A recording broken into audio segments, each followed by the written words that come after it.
Electrolysis is the breakdown of an ionic compound, molten or in aqueous solution, by passage of electricity. Ionic compounds cannot conduct electricity in the solid state. That is the first important fact that I would like us to note.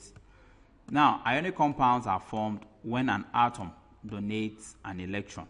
So in this case, sodium donates an electron, becomes sodium plus.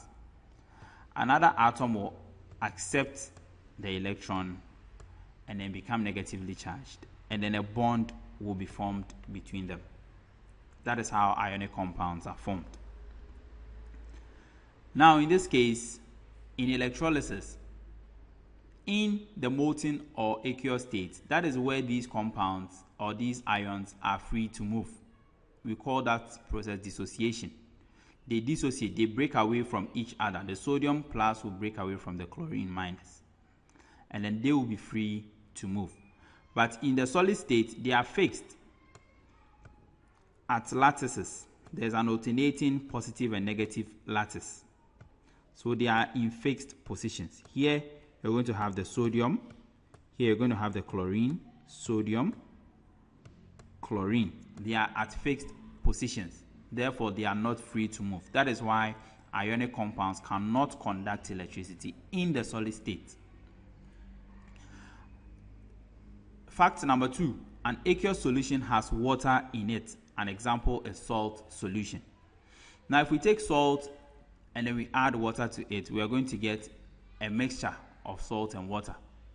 Now, depending on the amount of salt, we may or may not see the salt at the bottom. Okay. Now, if the solution is not saturated, the salt is going to mix with the water, and then we will not see any difference. But if the solution is saturated to the point where the salt can no longer dissolve, we get a saturated solution. Now, in the molten state, when we heat salt for it to melt, we get molten salt. In this case, only the ions in the salt are present. There are no ions from the water in this. So if the salt is a sodium chloride salt, in the molten state, we are only going to have sodium and chlorine salts in there. We have used heat energy to split the bonds.